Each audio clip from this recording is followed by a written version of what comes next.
People are overwhelmed here. We are anxious. We don't want this. It doesn't make any sense to say that if the US doesn't take over Greenland, China or Russia will. That would be an attack on NATO territory, and that would invoke Article 5. In principle, it would not be a problem for Greenland because everyone knows how to handle weapons, starting from about the age of 12. But this is an undesirable option, so we would really not like to make such a decision. I have a background in the Danish army. I was 18 years in the Danish army, and I fought in Kosovo, Iraq, and Afghanistan. And so now I'm a veteran. I left the military 8 years ago.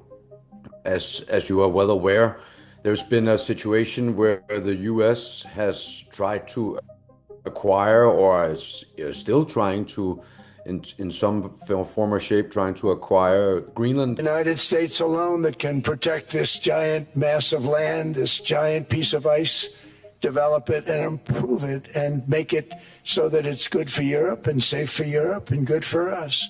And that's the reason I'm seeking immediate negotiations to once again discuss the acquisition of Greenland by the United States. It is a self-governing entity in the Kingdom of Denmark, and it only has a population of 56 or 57,000 people, but it is also 98% of the Danish territory. So the country Denmark is a very small country with a population of 6 million people, but Greenland is enormous, and it is also placed in the Arctic and in a strategic position in the Arctic, which is presumably why the US is interested in somehow annexing Greenland.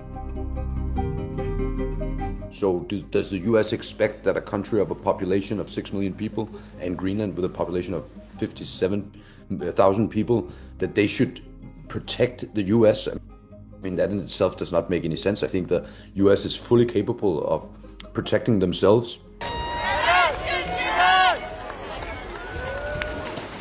100%. No one wants to be the 51st state.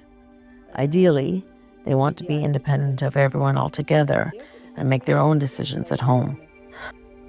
But when choosing between the United States and Denmark, they still prefer to keep things as they are, to preserve the status quo and remain an autonomous territory of the Kingdom of Denmark.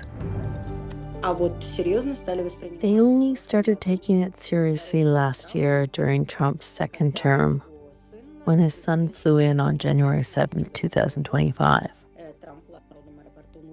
Trump Jr. landed at Nuuk International Airport. It was then that everyone realized it was serious. They were walking around handing out $100 bills to city residents, campaigning for them to vote or express consent to become part of the United States. And this year, in fact, even last year, everyone already understood that this was serious. But this year, we've seen a real escalation. The tension is higher and people are more afraid. I acknowledge that the US has a valid strategic concerns regarding the Arctic. They do understand the proximity to especially the Russian mainland. China is not close to the Arctic itself, but of course also has interest in especially the northeast passage above the Russian continent or the Russian mainland. So yes, it is a strategic position. Greenland is the shortest, from Russia to the east coast of America, flying over Greenland is the shortest distance. The Russian fleet's access to the Atlantic Ocean, also part of it goes through the Arctic. The US used to have 15 bases in Greenland and thousands of soldiers. They have themselves cut that down to one base on the west coast of Greenland with 150 people. So the argument that it is so strategically important and needs protection, why did the US then reduce their representation there? I mean, there is an agreement between Denmark and the US. It was signed in 1951 and it was renewed in 2004, that the US has the complete access to Greenlandic territory. They can build all the bases they want. They can have all the military presence they want, and they don't even need approval from the Danish government. They just need, and the Greenlandic government, they just need to inform what they're doing. You know, people are overwhelmed here. We are anxious. Yeah, we don't want this. Many report that they don't sleep well, they don't eat well. Yeah, because there's all this anxiety and not knowing what is going to happen and not feeling assured that our opinion is going to weigh into how things are going to develop. But I think that it was good for us to have this sense of being so many people standing together, experiencing the same thing. Greenlanders are hunters. Every family owns 2 or 3 firearms in Greenland. No license is required for that. Firearms can be bought in the supermarket where I buy bread. I can also buy a rifle if I need one. My husband has 3 rifles at home, different calibers depending on whether he wants to hunt deer, seals, birds, and so on. So in that sense, there are plenty of weapons around, so to speak. But this is not the same as going to war. If it comes to having to defend ourselves, I think, this is just my opinion, I don't know, but I think that in principle it would not be a problem for Greenland because everyone knows how to handle weapons, starting from about the age of 12. But this is an undesirable option, so we would really not like to make such a decision.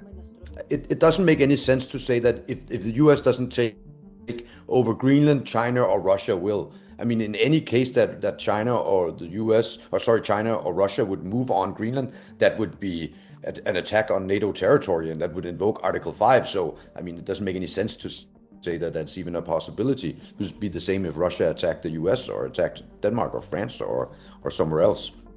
What does make sense is, I think from an American perspective, is that in 2021, Greenland opened a representation in Beijing. The former foreign minister of Denmark, Jeppe Kofod, has come on the board of one of the mining companies that have tried to do mining in Greenland, and it's a Chinese-owned company. So if you are an American policymaker, there are some arguments here that, okay, Greenland is open for business in China. And of course, these are flanks that need to be shut down. This is something the Danish government, I think, needs to be aware of. Denmark has, with other NATO countries, now intensified the presence in Greenland. Denmark has sent soldiers and fighter jets to Greenland. So has Germany, Sweden, Norway, France, and Britain, I think also Holland. And it has been put up in a way that's an exercise that is supposed to go throughout 2026. And the purpose is not to have a troop build up in order to counter a US invasion. I think Denmark is well aware that militarily we wouldn't last very many seconds against the US invasion force. So I don't think that is not the point of it. But yes, we are prepared to move to Denmark if Greenland comes under US rule. And yes, I also know people who talk about this, both indigenous people, Inuit, and of course, Danes who moved here and have lived here for most of their lives. They also say that in that case, they would return to Denmark.